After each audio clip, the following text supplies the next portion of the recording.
I don't understand how we can be expected to work together in the struggle, which I want to do. Like, I think that we are mutually enriching and mutually supportive sexes when we're at our best.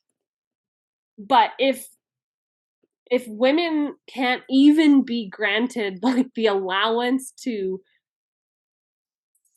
like talk about womanhood and to have a shared language, to have spaces of our own, and to be able to own our own biology, I don't know how we could work together against the capitalist class, let alone to then, like, after we overthrow it, to like build a society that we would actually want.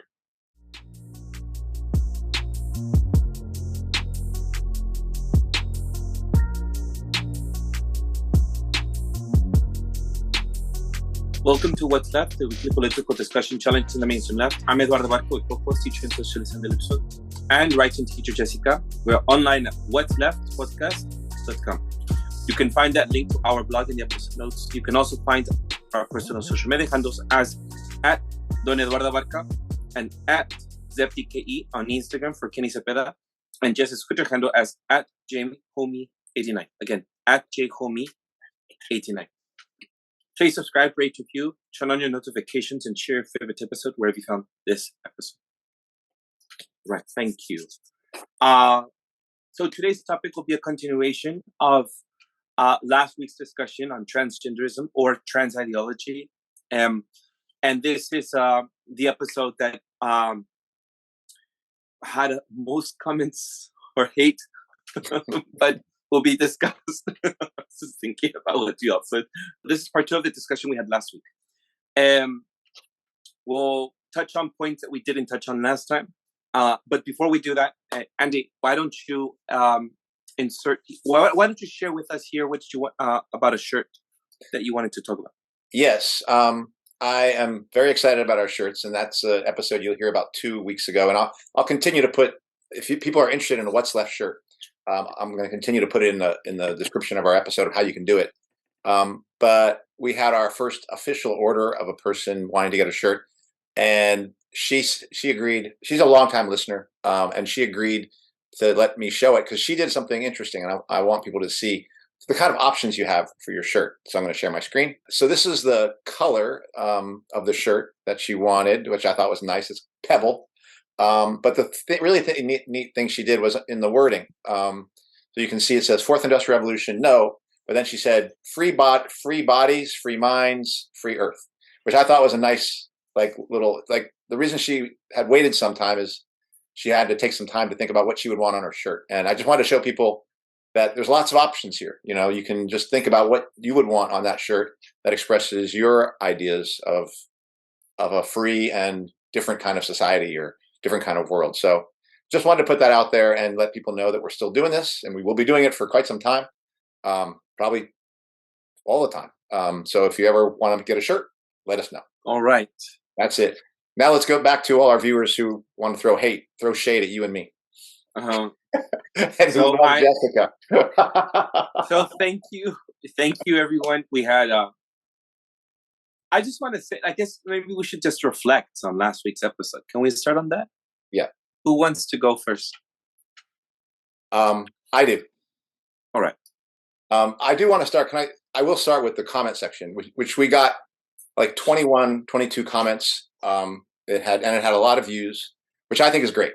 I think there was only one comment I would take issue with, which was somebody who said, "Don't listen to Eduardo in those first 20 minutes." That's really not what What's Left's about. So, you know, I still welcome them listening, but I don't know. That was the only comment I was like, nah, I don't agree with that. And there were other things I don't agree with, but I really appreciated people sharing. Some of it really got me thinking. And there was one person who, put their comment on there and then deleted it, then put it back on there. And I thought that was important. I thought that was nice. So honestly, folks, the people who listen to our show, I feel like last week's episode did what we wanted it to do. It got people thinking about what they think, not just like, do I agree with Jessica or do I not agree with Andy and Eduardo, but also what are what are your views about it? Because I think that's going to be an important part of fighting for a better society, is people asking themselves, what do I believe and what do I want? And can I achieve that? Can we achieve that somehow? So that's my starting point. I wasn't trying to make it about the comment section until you both told me. So I'll just talk about it since I was brought up in the comment section. I just checked just minutes ago. I'm very glad anyone who has a difference, or even just listening to this, I'm very appreciative of people who are taking a look at this, taking a listen to this. Lavender Rose, Los Women, I invite you on the show and discuss this with me. I think that saying I'm really, really dumb is not a very strong argument. I mean, I could say the same, you're really, really stupid, but you could just come on here and make your stance position clear.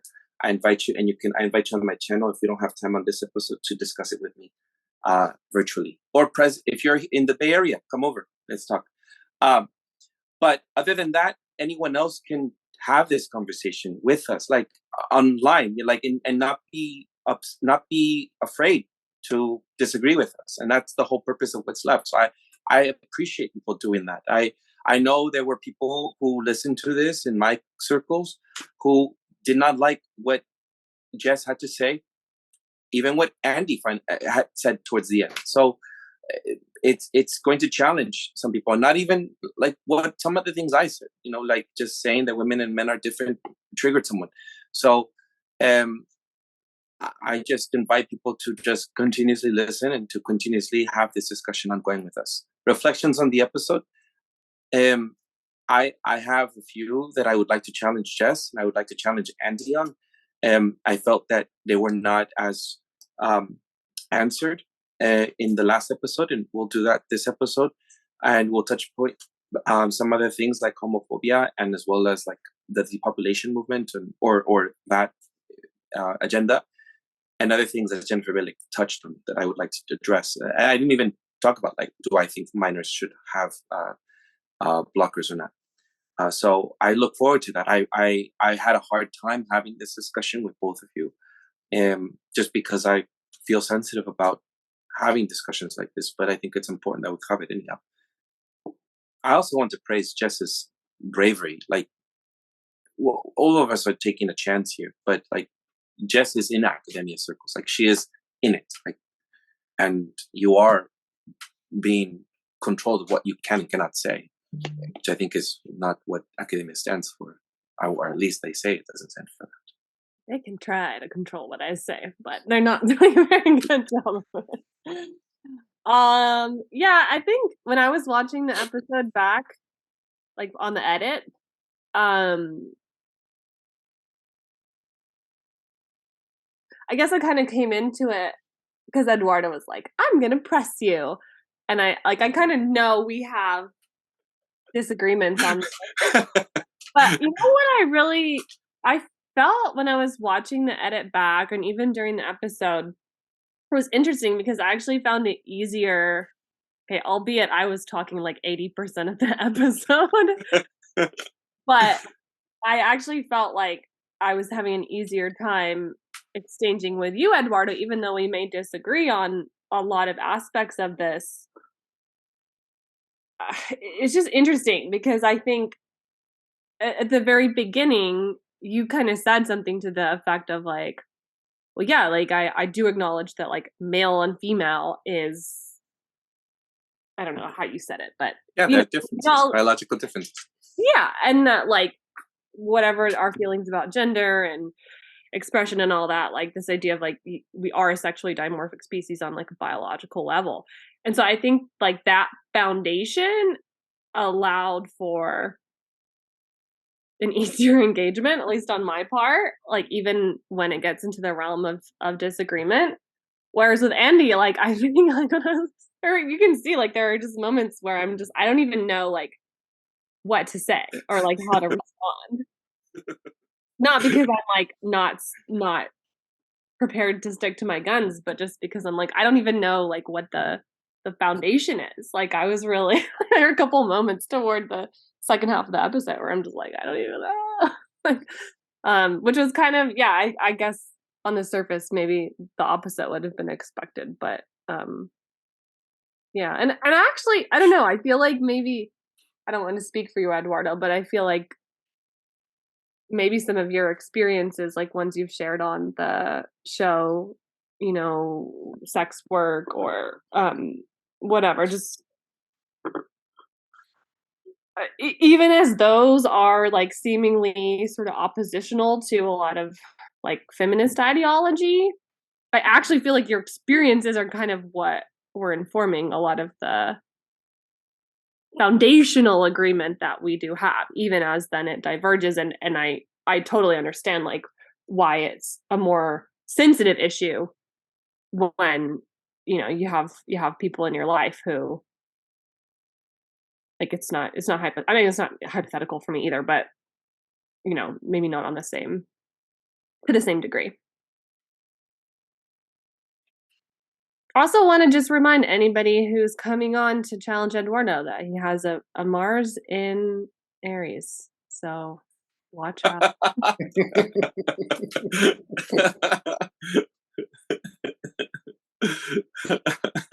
They can find me at my home. Take it outside. Maybe we'll enter the meet this way.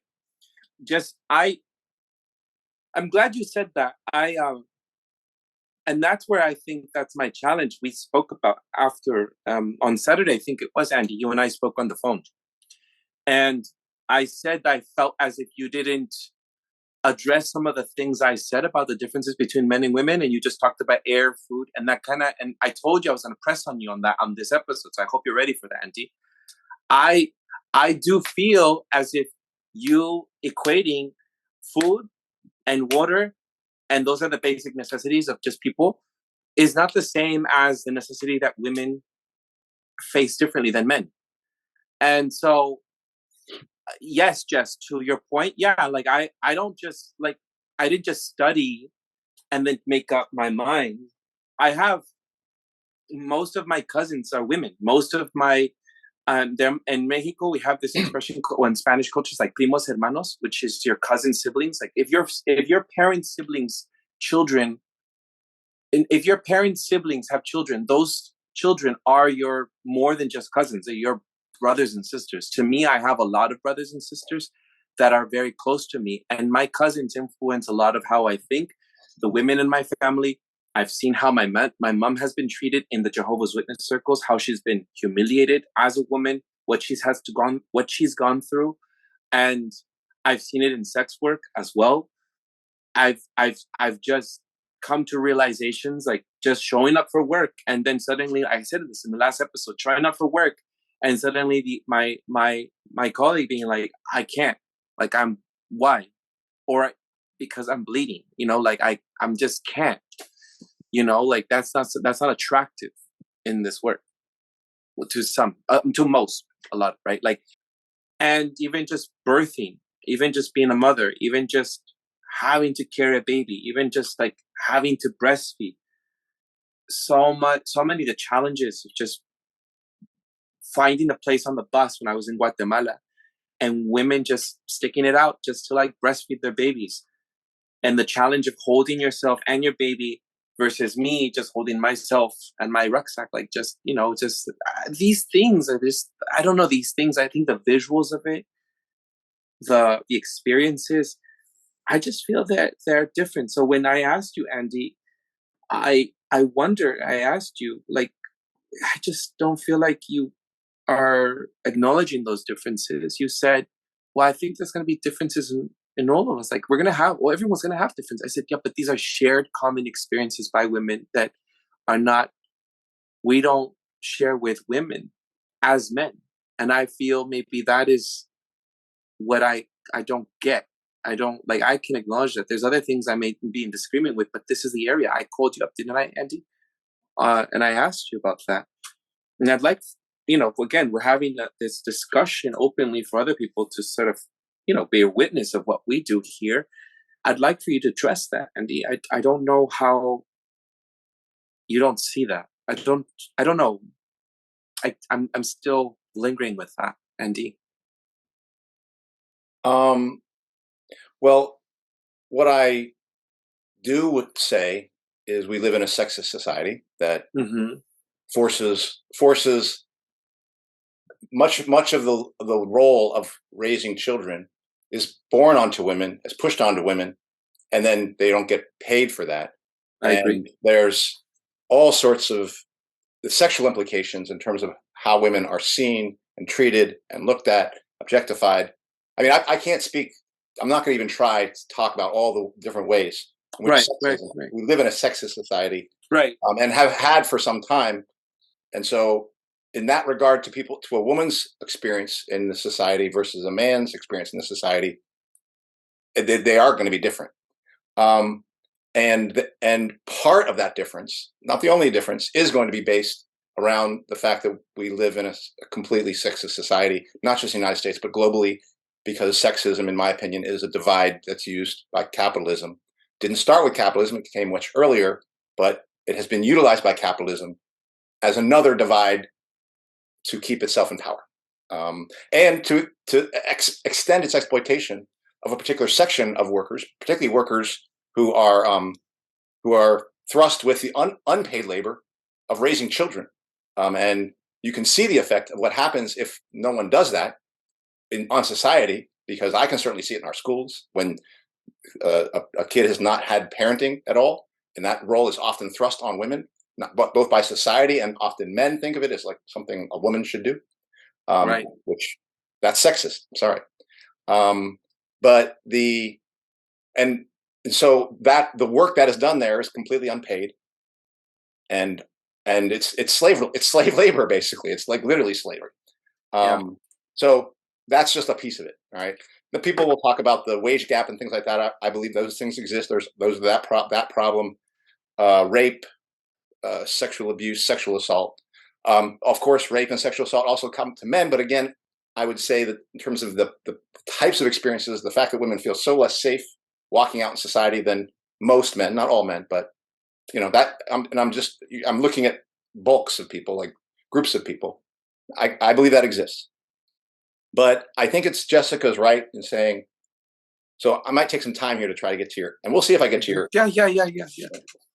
Jessica is right to say that there's a bigger difference between her and I than Eduardo and Jessica. I heard it too in the episode, and I think it makes sense. If I was going to put it crudely, I would say both of you are talking about these in ways that I think are synonymous with the way identity politics talks about people's experiences, and the fact that, and emphasizes in some ways, the differential experience of oppression, and even the fact that only one group might get oppressed and the other group might not feel that oppression, and emphasizes the divide between them as a result of that. And therefore, I would say it's not going to be a strat in the same way that identity politics are used by the ruling class to divide us. I would say both your frameworks are going to have that net effect, in my opinion. And I think I'll start with that, with talking about transhumanism, because I kind of, when Jess said that the concern that she has about this bleeding over, or that the way that transgenderism kind of fudges the divide between men and women, and intentionally does so. And I do agree it's intentional on the part of capitalist class. She talked about the goal of transhumanism. And I agree there is a section of the ruling class that actually does have a fever dream of putting their brains into a computer and living forever, and the other elements of transhumanism that go with it. It's more than just that. But that is not what the capitalists are organized around. They are not organized around transhumanism. That is a dream. Just like they're not organized around the idea of conquering the globe. The capitalists are organized around the notion, or the actual physical reality of a profit system that's based on the actual real exploitation of all workers by all capitalists. And it's not an imaginary thing, it's a physical thing you can feel. Believing you can construct a wonderful garden is an imaginary dream. The capitalist can dream of a beautiful garden, but that's not what capitalism is. Capitalism is the real exploitation, the actual theft from all workers of their labor, the ones who do work, and of the ones who don't, they'll get treated another bad way. But if you do work, every second of your work, there's going to be theft. theft of the value of that work in the form of profit. And that profit is going to be used to expand the power of the capitalists because they control all the tools and all the capital in the world, and they get to decide how it gets used so that they can use, so those profits all go to them so they can decide, well, they don't decide. The whole goal of it is to compete and to see who can get the most profits. And that's roughly, there's more to say about it, but that's roughly explains why I think we live in a competitive system, not a cooperative one. And so that exploitation is not just a dream. It's an actual physical thing. It's actual theft. It's actually value of your work that you don't get back to you that's taken. And I talked about it in terms of women not at work, not just at work, but women if they are asked to just take care of the kids at home. But that exploitation cuts across all of us. It extends it for all workers. And for me, the place I come to is that I think what unites us as a group of people is us as workers as a class. And that is far more, and as a class we are exploited, as a class we need shelter, as a class we need food, as a class we need freedom, all those things. And we want those things because we are a class of workers, and we're a class of human workers who have dreams for ourselves and for our loved ones. And all those things are not made impossible by the fact that we live in an exploitative system. And it's not a fantasy system, it's a real system. So the reason I come to this point of view, or the reason I come from this in the frame of like, yes, you might say there are differences, or we can even acknowledge some version of difference. And I want to talk about why even that I would question to some extent. And I'll get to that as it relates to intersex. But what's the point of that? A person can also look at a species that has two genders and look and say, look at how this species has to have these two genders have to cooperate to reproduce its young. Why does the notion of difference necessarily have to mean a separation? Why could it not actually mean we both need each other? Like, that's what to me, yes, I'm willing to acknowledge that there are roles within reproduction, of course, all right? But the idea that there are roles within raising the kid, I will say that the only place the child will get mother's milk is from that mother or another mother who's lactating. It's not going to be from a man. I'll acknowledge that. We know that there's other ways of feeding kids, but is that the right way to do it? I would probably say no. But if a woman can't produce any milk, then it's good that is possible for them if they can't find somebody else who could do that. And so, like, it's just curious to me that you both take the framework that, oh, look, yes, there are biological differences, but why does it lead you to such an idea of separation? I still would say you can acknowledge those differences, just like you can acknowledge the difference between workers who are stronger versus workers who are weaker versus workers who are smarter versus weaker. I don't even say smarter. I just have differences physically, differences mentally, all sorts of differences that are going to have to be dealt with and acknowledged and worked through in order for us to actually be a collective class, because I think that's what we are. We are as society is structured, because we are all collectively being exploited, and we all have a collective interest in coming together to take on our exploiter and changing the world. That's a Marxist framework, but that's my framework. So that's why I keep coming back to, yeah, there might be a difference, but is that going to make it? What does it, in a sense, what does it matter, if you will, for the notion of collective struggle towards revolution? Like, it will be part of that puzzle that have to be solved, but there are many puzzles that have to be put together. I'm not even sure that's the biggest one. Frankly, I think there may be other ones to me that might be bigger. Personally, the question of, and it's more a cultural thing, of national boundaries and immigrants versus native workers, to me, seems like a much more deeper divide to come across. Or the idea of the colonizer world and the status that many of those workers have there, compared to the living standards of workers in the colonial, in the world, in the countries that are colonized. Those differences, those actual differences of living, I could very much see may make it very difficult for us to unite. Not impossible, but difficult. So, and those aren't biological; those are, if you will, social. But those differences seem just as meaningful to me, if not more, than the notion of, well, there's men here and there's women here, and they are different, and therefore, well, you have to acknowledge that and see that they're going to have different experiences. And then I go, okay, well, what then? That's kind of what I say. Because honestly, acknowledging the differences is the whole point of identity politics. And it leads to the same separation that makes it, I would say, makes it ultimately impossible to for us to unite as a class. That's number one. Number two, men and women are different. And Jess said something about men, man cannot become a woman and woman cannot be a man. That's not you can't change over to that from one to the other. She would just say you can't do it. And I don't agree with her. And the existence, even though it's a small group, the existence of an intersex group who is not XX chromosome, who is not XY chromosome, so you can't use that.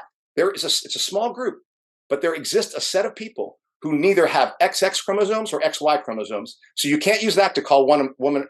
That no longer becomes a determinant because they're a set of humans, workers, who are neither. So you cannot use that as a determinant to say who's a male and who's a female.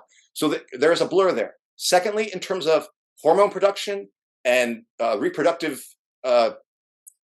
pieces of the things that present themselves in terms of reproductive organs, those are also within that group of people. You can have a heterogeneity. You can have slightly developed uterine walls and slightly developed vagina, even with almost a seeming like a penis. And doctors often have to make decisions, which I think is wrong, where they have to decide early on what the sex of that child is when it's not clear. So they go ahead and make a call.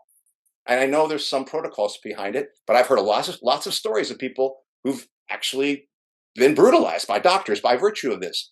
So the fact that even those elements, those biological elements are fuzzy, are those people intersex? What are they? Are they man or woman? I would say they exist in a gray zone that is indeterminate. And even if it's a small group, what that says is biologically, not gender, biologically, there exists a spectrum. Even if the larger groups are on the other sides, there still is that spectrum. So if that spectrum exists, then you have to acknowledge it. I acknowledge it not just in terms of humanity, because those are humans, but it's actually a real description of the fact that gender, or even male and female, in terms of just biological sex, is not so determined. It actually exists on a spectrum. And if you don't want to acknowledge that, that's up to you. But I would say that exists. And for that reason, I would say, well, if it's possible because of, quote, science, and again, the people who are pushing transgender from the top, the people who are pushing science from the top, they're all doing it for the reasons of pushing capitalism. So I don't support it, but it exists. The science to cross across those boundaries now exists. So yes, based on most definitions that I've heard of what would determine a man to be a man versus a woman to be a woman, it appears, and intersex shows where that possible spectrum exists. You can walk right through that transition hormonally in terms of organs. We can't make the chromosomal change, but you can get to a point of CRISPR and you can start to do that. All right. And then I would say, well, apparently we now biologically can make that transition. And I don't welcome that, but I don't say to a person, you can't do it. And I certainly know that that's going to be taken advantage of. There's going to be a transhumanist angle, but the biggest reason that's going to be taken advantage of is the reason that transhumanism even exists. It's because of the drive for profits, the fact that more and more of the capitalist is going to drive towards making what you produce dead labor, that is machinery.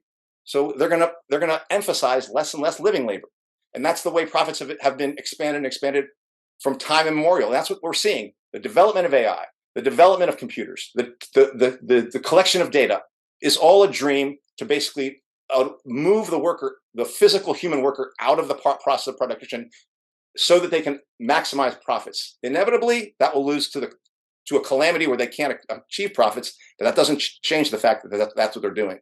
So this transhumanist drive is a profit drive, and they will take advantage of the fact that when women are looking to transition to men and men are looking to transition to women, but it doesn't change the fact that biologically there does exist a transition place in between that is very difficult to determine what the exact gender of that person based on most of the definitions I've heard, so that there's not this iron wall between man and woman. And because of that, I go, I'm not saying that there isn't tendencies on one side versus tendency on the other, but I don't acknowledge that we have to emphasize this difference as somehow more essentially human. Like, in order to really understand your humanity, you have to understand your womanhood or your manhood.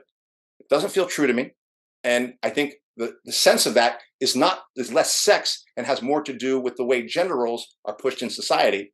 And so that's why this discussion will vacillate between sex discussion and gender discussion, because so much, I believe, of the reason that everyone ultimately becomes infatuated with gender and deciding whether and seeing it as an essentialist characteristic is because we are being divided along gender lines in society. Sexism does exist because capitalism uses it as a tool to exploit.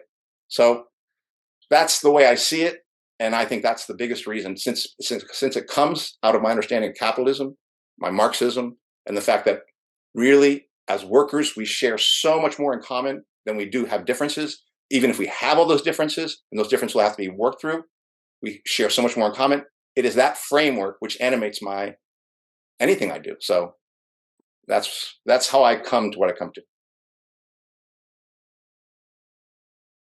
Okay, there's a lot to unpack, but first I just want to understand, or I just want to make sure I'm clear.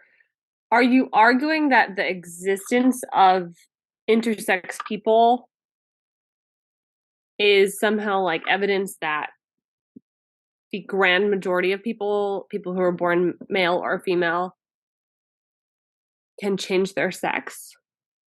No, I'm arguing that it is a false thing to say that men are men and women are women, because intersex exists. And if you say that, if you say a person who says on the basis of sex, not gender, sex, well, men are here and women are here, they're not describing an actual physical reality of an existence of a group of people called intersex that shows that there's a fluidity in humanity. And since that fluidity exists in humanity, of course, it's now possible within that for that crossing to have open. The reason for that crossing is increasingly more and more political. But if a person wants to do that, and I believe there is a desire for some people who feel like they are in the wrong body, that can be a process of alienation. And none of us, it seems like here, we're against somebody doing such a thing. But I actually don't take it even as a threat. It's a threat when used in the tools in the hands of the capitalist, those set of ideas. But in the hands of workers, to me, that doesn't feel like a threat. It feels like liberty. It feels like a person who's liberated. Like, without capitalism, like without the pharmaceutical industrial complex, without doctors, without the capitalist class, like what would it even mean to transition if somebody wants to do that? Well, the intersex people would first exist. They would still exist, and they would have to, if to the extent that society thought that genders were important, I don't know. My feeling is I'm not sure. I'm kind of getting a sense if we had a liberated society, a free society, but I don't know. But if that genders would not feature as importantly, because I think it's pushed on us to divide us. But well, I agree, so, gender, but I don't understand like what would it mean to transition without capitalism for a male to quote unquote become a female, or a female to quote unquote become a male? I don't understand what it means. They were raised and taught. They were called a male when they were growing up, and they would then later be called a female. They would do a series of things to some sort of, in the same way that somebody has a quinceañera or some sort of ceremony, some sort of process. It could be physical change of your body. It doesn't have to be, but they will have some sort of ceremony to enact the notion that they have changed from he to she or she to he. And I'll go like, yay, good for you. You're free. So it's just language and like ritual and then language? There could be a physical element to it. They may do something physically to themselves to do that. People do that all the time. I'm not going to restrict that. I don't see how I benefit as a worker stopping them from doing that. Like, I want them to be free to do what they want and express themselves in whatever they want. That's the society I want for them, just like I want for myself. So how do I benefit from stopping them from doing that or tell them, don't do that? I can tell them I don't want to do that, but that's a different thing. I just still don't understand, like, on a practical level, because we're like, right now our society is so. What's practical about it is it's liberty. You are trying to tell a person they can't do it. I'm fighting for liberty. That's what's practical about it. It's practically freedom. It's practically you choose your body. You control your body. We've talked about bodily autonomy. That's what it practically is. It's the idea of liberty. That's its practical value. You know, I think, Andy, as I'm listening to you, I know that you don't deny sexism. And I know that you acknowledge that under the current system that we live in, yeah, there are differences, but not because women innately are different or men are innately different, according from what I understand from you. Correct me if I'm wrong in any of this. But it's actually the whole system has set us up this way, and that's why we are different. And I look, I'm Mexican. I can't help it. I'm going to look back at what people are doing right now in the Zapatista movement, where their women are actually on the front lines, and they're not like what films depict women sort of at home waiting, their man is going over. Like, they're not doing that, right? The Zapatista women, along with the men, are in battle, or anytime they show up in a public space, they show up with men alongside. They're in the same ranks. But I pulled up something I knew I would bring up, because this is what I want to challenge you on. They still acknowledge, like, even a pregnant woman's not going to go on the front lines. Like, it's as basic as that. And there are women who fight. I said, but they're not going to put women on the front lines if they're 9 months, if they're 6 months pregnant. Like, these things are acknowledged, basically, like how they rank, what they do, what their role are, what activities they're going to take on.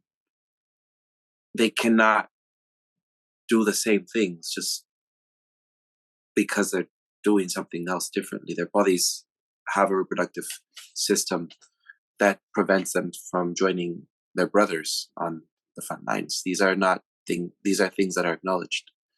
And so they have laws and they have systems in place for them to be taken care of. And who's going to, if the men and women are on the battle in the front lines, then who's staying back? Like, there's going to be ranks of who is at that time. And I agree with you, actually, the parenting roles, unfortunately, have been so widened. I think people should just be as involved in their children's lives as women are currently in their children's lives. I think men and women should equally be doing that. I think they both bring something to the table. All of this, I'm saying that I think that when it comes to raising children, I think that we're going to need both fathers and mothers to be a part of that. And I don't think that, boys being just raised by their mothers, I think there's something missing, or girls being just raised by their mothers is a healthy thing. So I believe that my presence, for example, in my nieces and my cousins, female cousins' lives, is an important integral part, because they don't have their male fathers. And it's not just women need to raise women. I think men need to be an integral part of that raising. So I agree with you there. I think that we have those duties. But I don't know how much, Jess, maybe I don't want to, like, I think I'm on my own here. I don't really, I think we just agree that there are differences. I don't know where else we might find disagreements with Jess, but I just want to say, like, for me, that is as basic as it could get. Like, there's nothing, it's just so, like, obviously different that these chemical balance, like the imbalances and changes of your body affect you, and your menstruation and your reproductive system, and the fact that and like even our testosterone as men affects us. And we can see this clearly in different animal societies. We see this, like, and I'm not saying, I don't know, like, they're like, even bonobos with matriarchal societies, and chimpanzees with more patriarchal societies. There are differences in different animal kingdoms, but it just shows in the chemistry of our who we are and our hormones, and that is important. Now to this thing about the intersex, yeah, I think it's the ethics around it are challenging. Who determines who? And I don't really think that someone should be choosing for someone or a baby, like what that child is going, what gender should they follow. I do think there's a spectrum. I don't want to demean or diminish, but it is a small percentage. They are not the majority. So if it's not like I'm trying to dismiss. I think that they are, as well as like folks. I'll say this because I work in the deaf community, and I have big, like, they are.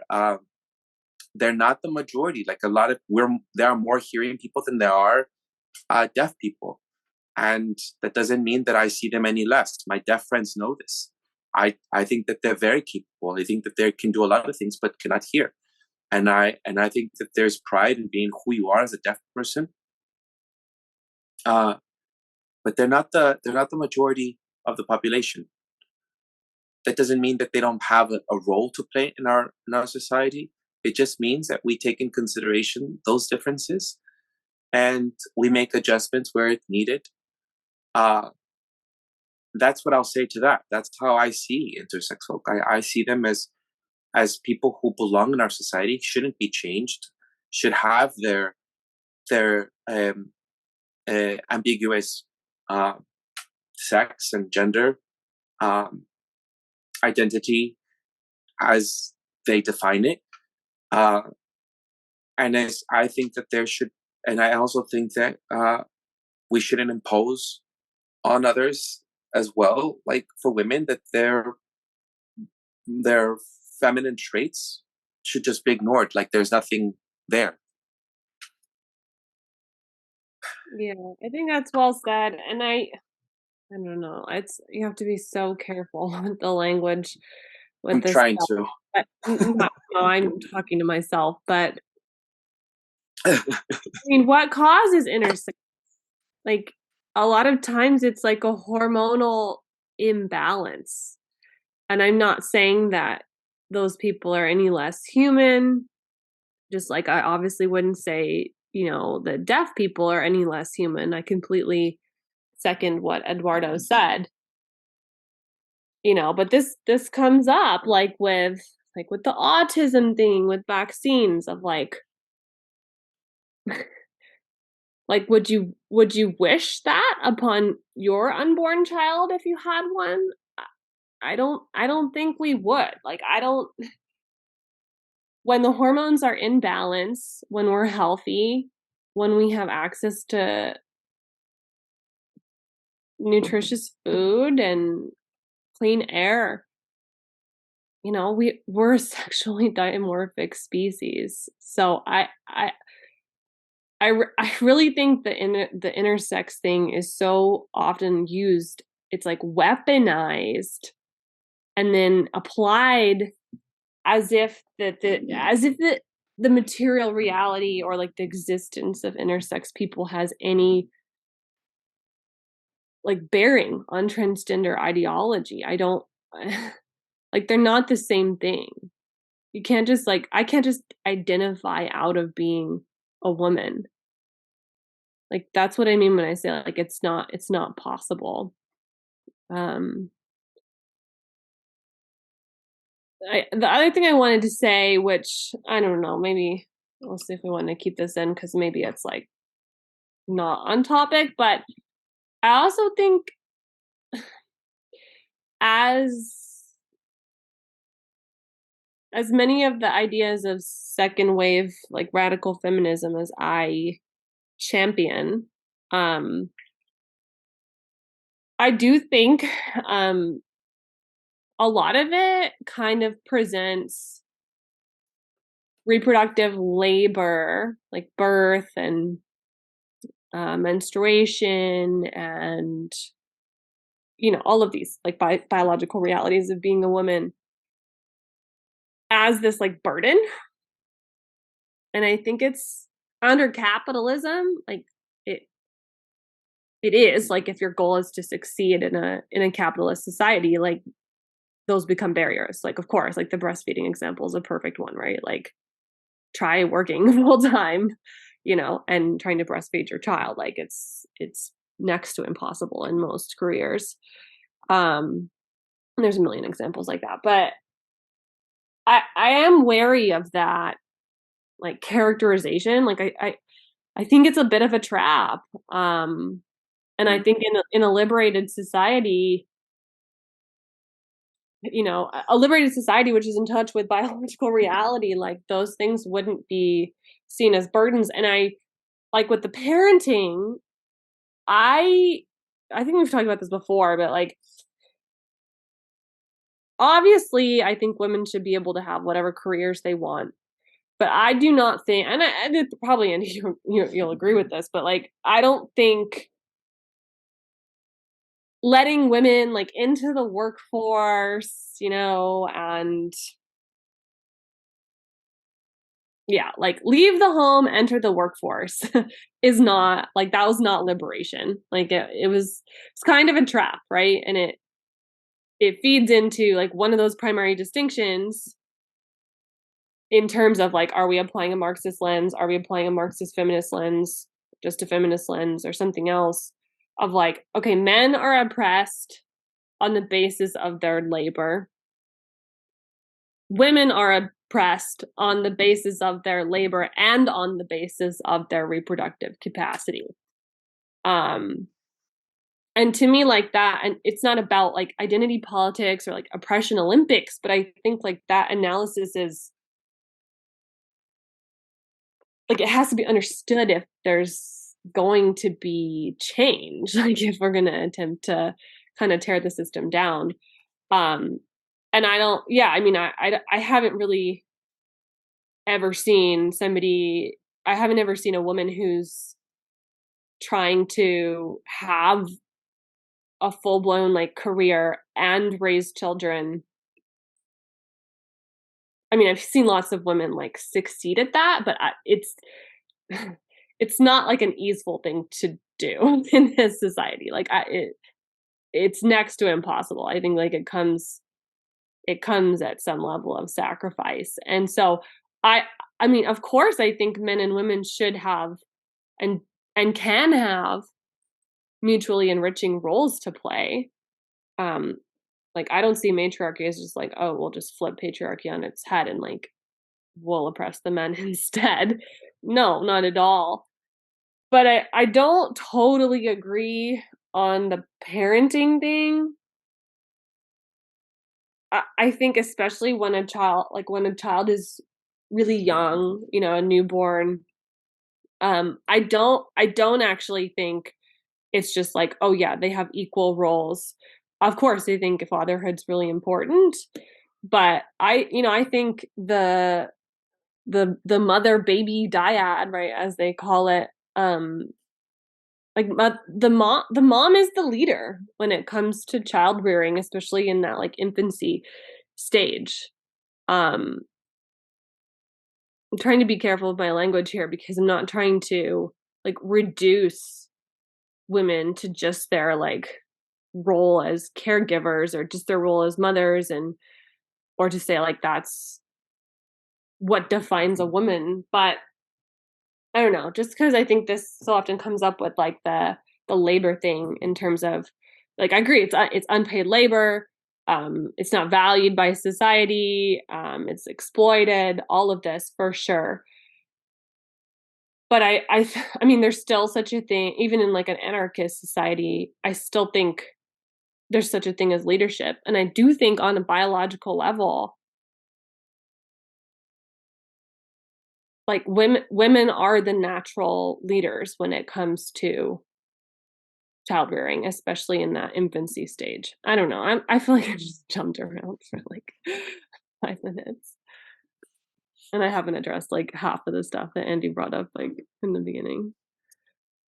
Well, let me just say the things So for me, I know that you have no intention of talking oppression Olympics, but the language in the organizing places I've been in, the language of identity politics is these people are this oppressed, but these people are this oppressed. Those sorts of formulations, which is actually true. And the way I usually deal with that is the acknowledgement of sexism, the acknowledgement of nationalism, not just the acknowledge, you have to fight against these things. And you have to be able to acknowledge like that these are actual divides that are hurting one set of workers worse than others. But we are all in this together because we are all suffering oppression. By design, not equal amounts of oppression. It's even the way slavery was organized was you had slaves in the house and slaves in the fields. So you don't rule people by having them all experience the same level of horribleness. Let me deal with my dog. Long before capitalism came along, rulers learned that you would divide people in terms of oppression. And for those of us who are fighting those rulers to then use that as the way of defining ourselves in terms of a struggle, I think it's a loser there. I actually think that is going to lead to the divides that most identity politics have run aground on, and are now being utilized, weaponized by the ruling class. And again, if identity politics didn't come along, the ruling class is still going to divide us. They're just able to get to run the liberals around by the nose using that divide language, which sounds like inclusivity, but it's actually exclusivity, and it's actually separating people. In the ruling class pushing it, and they know, and because that's what they want to do. So I do think that kind of stuff ultimately doesn't acknowledge. Well, the thing I would say is, yes, sexism exists. Women, by and large, do experience something different, and I would say worse than men in the world because we live under capitalism. But I don't talk about it in terms of patriarchy. I talk about it in terms of capitalism, that oppression does not come from men. It comes from the capitalists. Many of those are men, but many of those are women too. And so I don't look at the world divided or even ruled by a patriarchy or a matriarchy. I look at a world in which capitalists are oppressing workers and are using various divisions to do that. They are a minority, the workers are a majority, and so this is how you rule them, by division. But so what is the slogan that, and this gets to, in some ways, back to Eduardo's thing about, and maybe also, I guess I should say about Jessica, like the notion that intersex may be, I don't know why intersex exists. Like, I don't know why people have XXYY chromosomes or XYY or XXY, and why I actually don't know when that started. I'm not going to pretend that. I just know that it does exist. One could posit that it's a result of the crap that capitalism has put into the water, into the food, into our medicines, into our vaccines, whatever. But all of us are subject to that. And now it exists. And now we have that group. Whatever way they came around, they are small. But there is a very important slogan in the labor movement. And I do believe it's going to have to be a slogan. And for me, it's a slogan that's going to be in the freedom movement, because it gets back to something I thought about when, Jessica, you were mentioning your 16 women you were with, and how would you sacrifice one in order to have the 15 be liberated? You wouldn't. And that slogan is an injury to one is an injury to all. And the source of that, the basic component of that, is even if there's a small minority that's going to have to suffer in order to liberate the rest of us, then that liberation is bullshit. That's what an injury to one is an injury to all means. It means we all go fucking forward. No child left behind. No one left behind. That's the idea. That's liberty for me. You can, for those 16 people you're with, if one has to be sacrificed, if one happened to be, I'll put it in a different group. If one happened to be intersex and we were going to have a gender world which said, you got to figure out, are you male or are you female? Because you don't really exist. You're just a result of the fucking poison we pushed into the society. And now you're kind of like a fucking mutant, basically. If that's the way we're going to look at that kind of person, I'm not saying that, but that's where that leads when you say, they're just a minority anyway. No, what they are an important reflection of the spread. They're an important mirror into our own humanity, into our own physicalness, that says, you know what? A penis isn't like just doesn't tell you anything. Hormones don't tell you anything. Chromosomes don't really tell you anything. because this group of people exist in a periphery that doesn't allow them to define them using our terms, using a social definitions, male or female. So maybe a society, a free society, might say, we don't need it. We can still have sex and have kids and do it, but do we need to say these things? Or we might choose to do it, but we would still not hold on. We would still acknowledge the idea that these people exist in a spectrum, and that those people may grow up and think, I'm a woman now, then a man later, and a woman now. They might change, and because they can do it, then anyone can do it. And I stand for that. That's liberty. That's freedom. And what the basis of that distinction for them saying, I was a man at one point and now I'm a woman, honestly, I don't care. It's your right to do it because I stand for freedom. Wait. And that's the last part. That's the last part. It is not just in the Chiapas that the fight for freedom has led to women fighting in struggle. And it's not just in Asia and Vietnam. It happened in the United States in the 30s. There were women picking up bats who beat the fuck out of cops in the 30s who were trying to come in and basically oust the men who were in the factory. They beat the fuck out of cops, and they did it. Now, you said, well, what if somebody's 6 months pregnant? What are they going to do? They're going to go buy the bat. They're not going to swing the bat. They're going to go out and get the bat from Kmart or whatever. Throw the rock into the thing.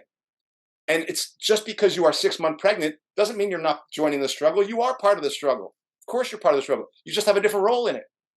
So even in your language, Eduardo, it's kind of patronizing. It doesn't acknowledge the fact that everyone has a role in the struggle for liberty. And that in of itself has a kind of sexism to it. So for all your talk of wanting to be biologies are different, it has led you down into the trap of kind of a sexist patronizing notion. In the same way that I believe, Jessica, you have led yourself into the trap of identity politics, oppression Olympics. I don't think those things are going to work. So that's why I'm a Marxist. I look at it as we are all being fucked by a group of capitalists who are men and women, and we are men and women all being oppressed, and men and women are going to have to get our shit together and figure out how to do this together to take them out. And there's a bunch of other divisions we're going to have to work through as well. Go ahead, Jess. If you're going to say something. I can't wait till the anarchist. The thing is, episode. That's the problem. If you're saying this, if this is convincing for viewers and audience that we should be Marxist, I'm sorry, but I've never criticized your Marxist views at this point, Andy. But I will say, if this is your view, I'm sorry, you're not convincing me to be a Marxist at all. This is my Marxism. I don't. It's not about convincing. I'm just saying. Hold on. I'm not saying, but this isn't what I want. You see, that's the thing. I do think there's diversity. I'm not saying I guess we have to define what we think of what identity politics means, because when I think of identity politics, it means what the US American ideologues think of, like, okay, we need to put women or people of color in the front to be basically, and they don't see it this way, basically put a new face to capitalist rulers. That's what I think of it as being.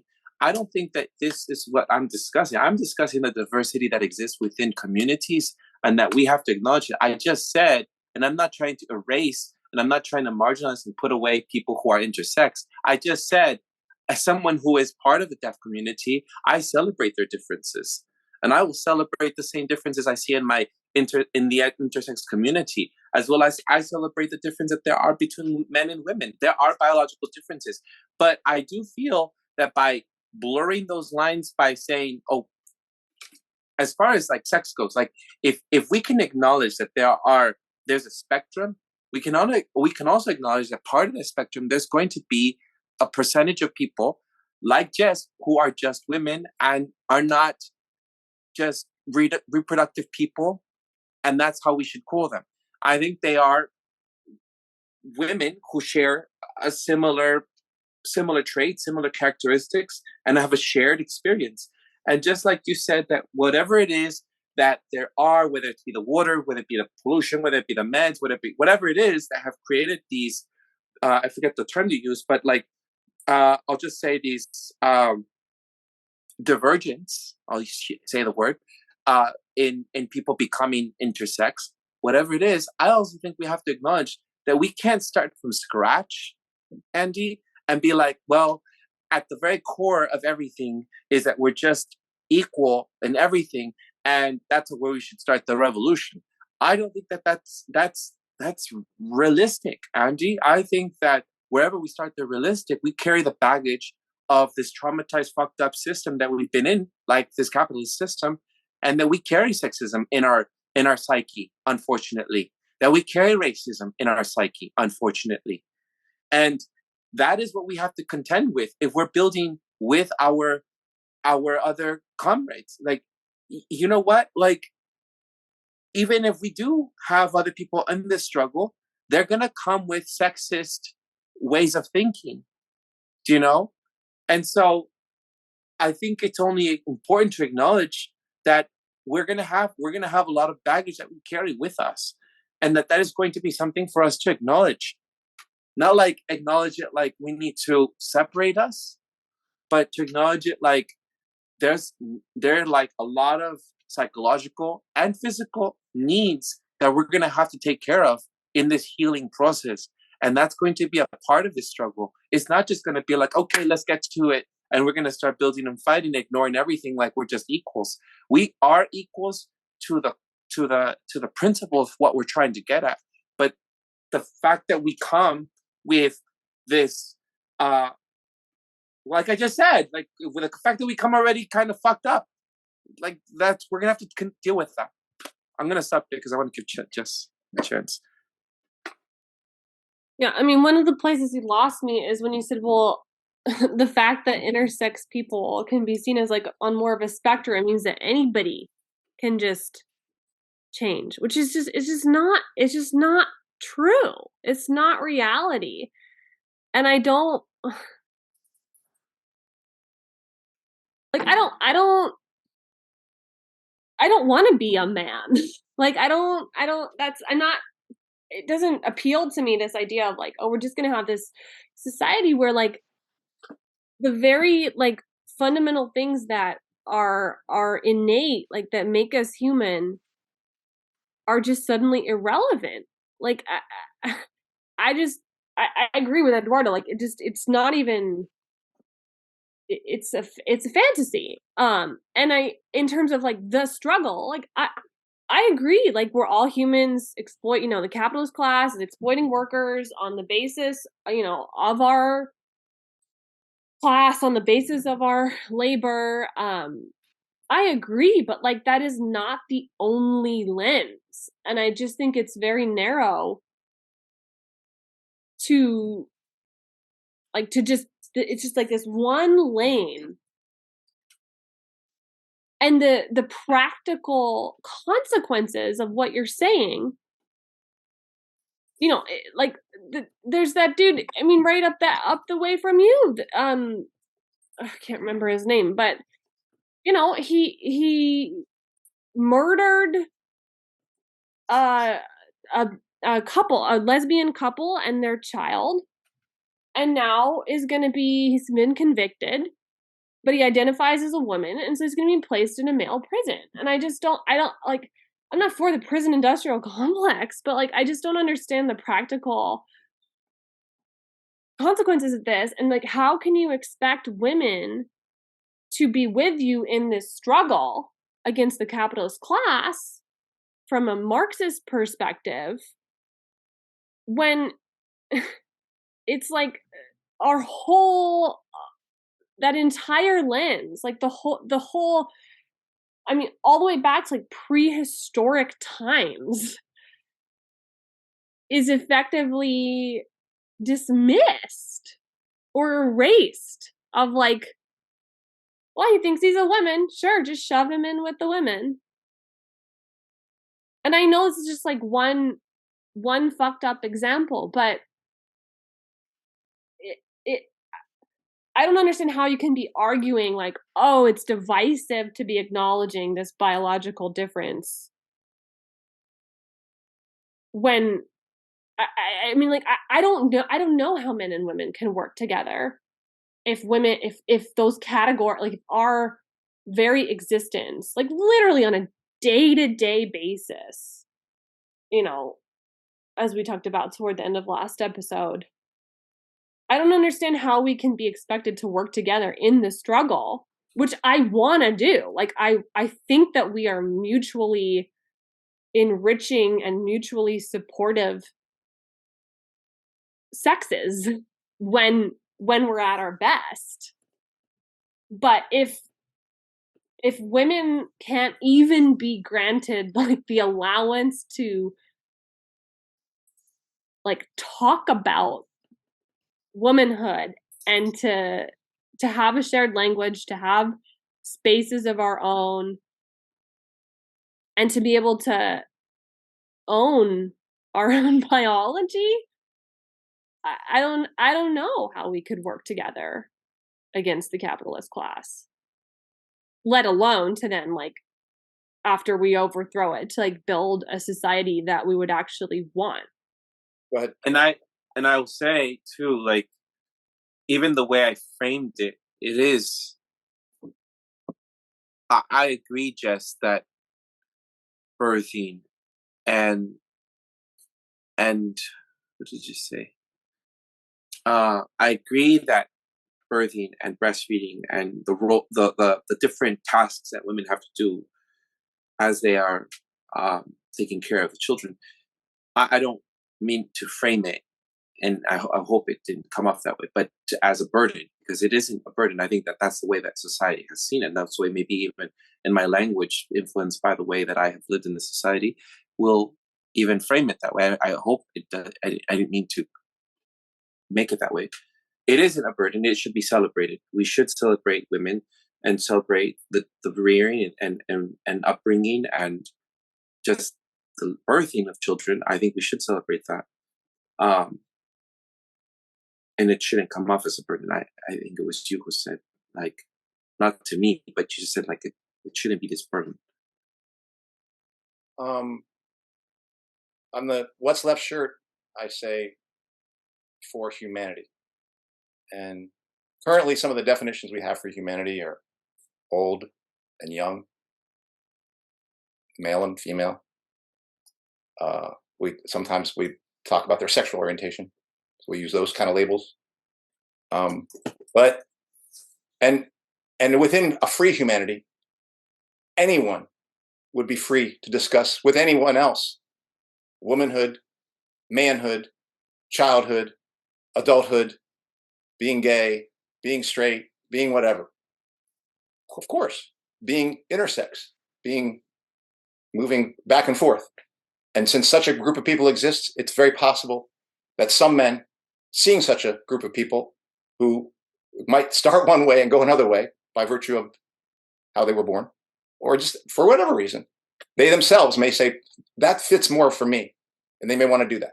And I would welcome that, because I'm not talking about stopping people from talking. Like, the whole point is liberation. But liberation will come at a cost of, we will all have to be free. And it will come at the cost of saying, we are trying to free people so people can do really whatever they please for themselves. Because I have nothing to fear from my fellow worker. Because while we are all different, the one thing we all share is we are all living under tyranny. We all live, and this is a woman who took issue with this, we all live under a dictatorship. The dictatorship of the bourgeoisie, not the dictatorship of Trump or Biden. We don't live, we have formal freedom in our democracy because we vote for a government, but that's a shell. We live in tyranny. So we don't know anything about what it would be like to breathe free air as humans. We'll find out. But part of doing that, like, of course, I do believe, if in thinking of men and women and really mostly acknowledging differences, I don't see the point. I mean, you can do that. That's fine. That might be something people might want to do. That doesn't mean as much to me, because I can see talking about men and women and seeing how they collaborate. I could see it as a collaborative association as much as one that is oppositional. I'm not saying that's more true. I'm just saying that's another frame to look, because we are both human, and we actually share air, and, like I said, food, and the desire to be free, and the desire to move freely.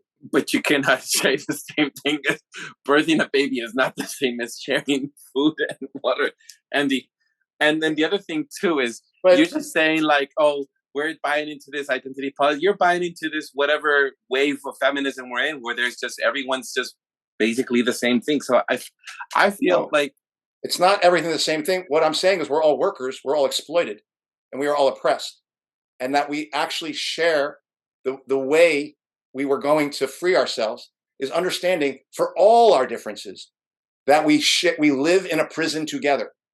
And that we are not breaking out of the prison unless we understand that we have a small set of wardens called capitalists that are men and women and black and white and Japanese and Chinese. They have all sorts of things going on there up there. They have all sorts, like you said, black and white, right? Particularly in the United States, transgender, right? Got people in the military. And all of them will have to be taken on and taken down.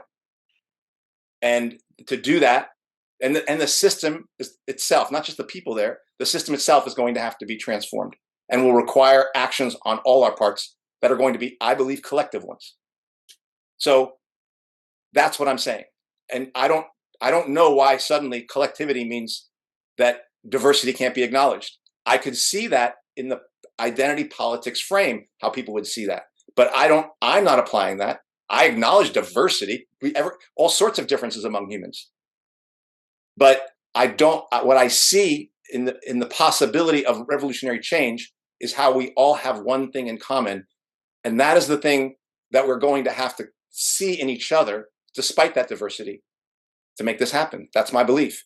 And secondly, and that this is not a small point, because I believe both of you have, in my opinion, kind of either turned intersex into a kind of a mutation of capitalism. I never said mutation. Or just, well, that was Jessica's words, but your words were... No, she didn't even say mutation. Well, I think it's something that happens. Something produced by some sort of chemical thing that was not supposed to be put in the water or the air. Some process that was a malformation. Could not be. I'm saying, I didn't say that. So I'm just saying, whether it was that, or even if it's a vanishingly small portion of our population, they exist. And it has meaning in sort of saying, well, maybe it's not so clear that one thing exists from men to women in terms of sex, not in terms of gender roles, but in terms of sex. And so that's what I'm getting at. And I believe those folks have had the experience under capitalism and would have it under revolutionary society that thought gender roles were an important thing, of being a little bit confused as to which way to go. I think that would happen. And so it would make sense to me that they might be like, I was raised a woman, but I feel like I'm a man. They're not fluid though. Like we're not talking about transgender ideology. But all I'm saying is that person might have been raised a man and might later want to call themselves a woman, and I would support that. And I don't see if there's any threat. Hey, call yourself a woman, but don't fucking come into a closing of the bones circle. That's women. That's a different thing. But that is a different thing, and that's what's happening now. That's just how the capitalists are using it. I mean, why you're thinking that suddenly, like, why you're putting on current society the way it's done right now in terms of what a future society would be. That's a very different thing.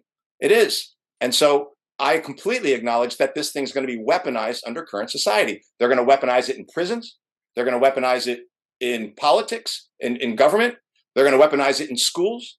Course, like and beyond, and medically, so and ideologically, like you're noting, I do agree that they are intentional in trying to get people to be confused about a level of fluidity, as opposed to actually seriously sounding themselves out in a free society where alienation didn't exist about what they want and what they needed, and that's a very different thing. So I understand that, like, your end goal is the opposite of the capitalist project, but everything that you've said is like leaning into this idea of like, yeah, people can just be fluid, people can just like, I don't understand like what your practical, I don't understand like what you're standing for in the present moment, or not freedom. Standing for freedom. I've said it before, say it again. Yeah.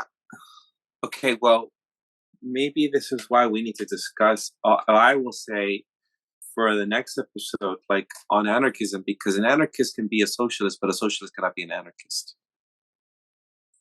I don't know if you've seen that before, but... I guess, yeah, no, but I can understand. But you understand?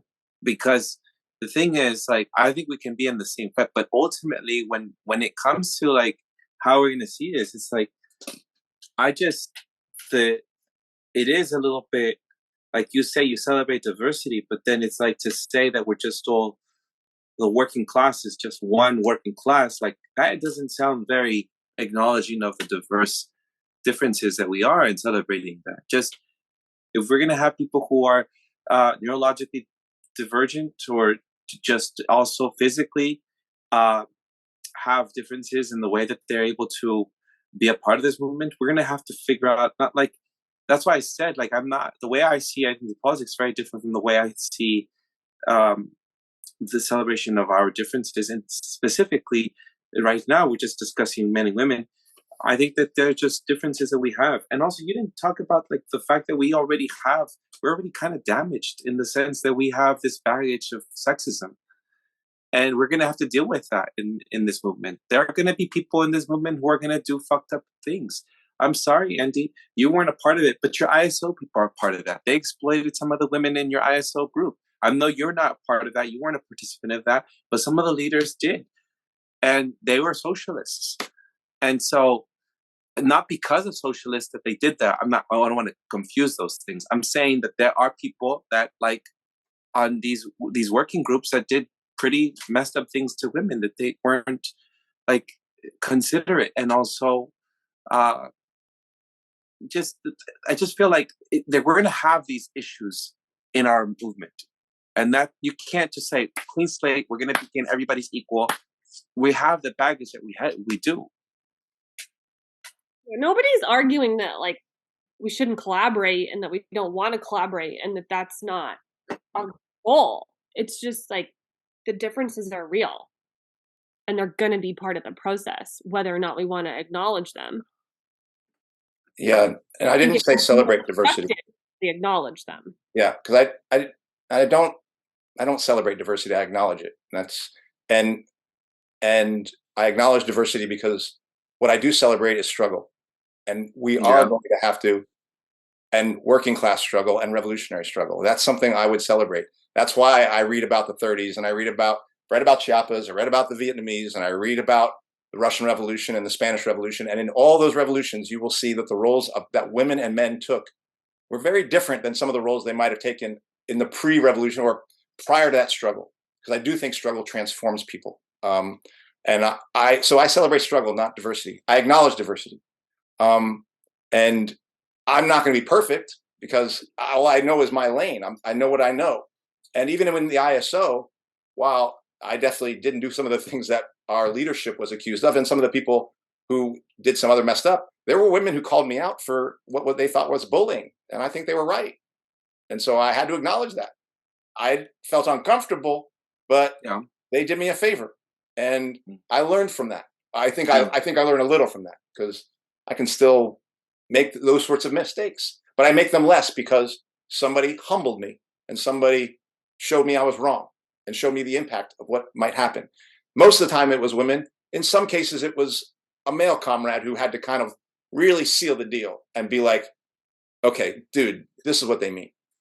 That's just what it was, you know? So absolutely sexism. This struggle will be had by people who are racist, sexist, homophobic, anti-immigrant, that's that. If it's going to happen, that's these people are going to have to be transformed.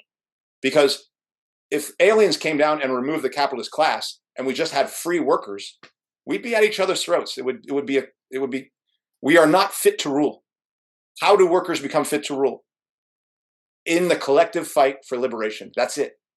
That's why the only thing I celebrate, if you want to talk about it in these terms, is that struggle. Because that's the only thing that's going to give us the physical and mental and spiritual experience that will allow us to possibly begin to alter the muck we were born into and raised in.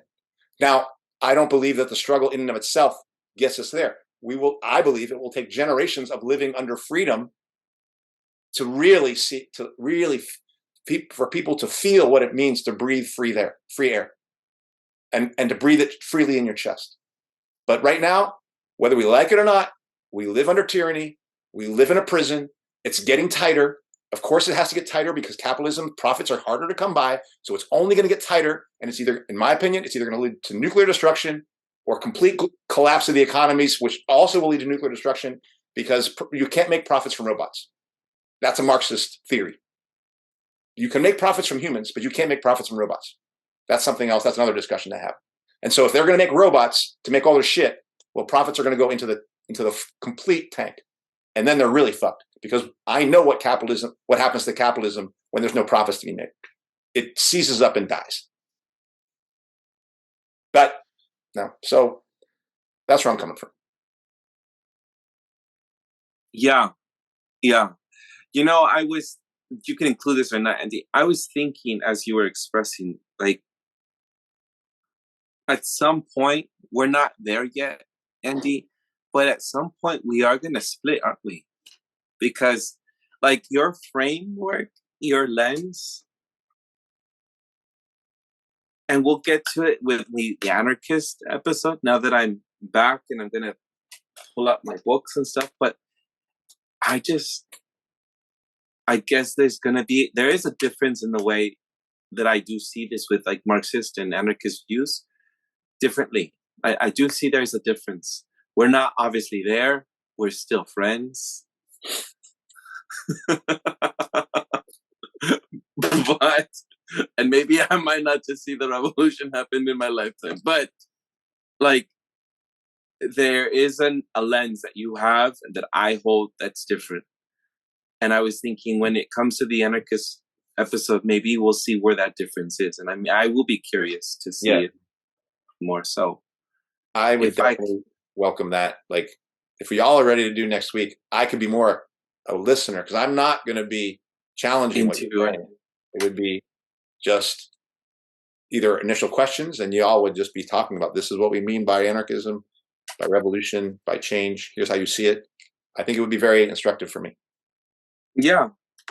I mean, quickly just the centralization of things gets on my nerves. So, and I feel like socialists are not honest about that. They do want to centralize some things. Yeah. But we'll discuss them. All right, okay. We didn't get to some parts, so I guess this is a good place where we can stop for part 2 when we have the energy, or when we're going to intercede with another, or we're going to come in with a different episode and eventually come back to this topic. We'll do a part 3. Maybe Kenny will be with us by then. Part 3 will come in when we think, oh, this is now the time to engage in this particular discussion. So I think we'll know when it's right to happen. Right. Maybe it'll come after the Zionist one.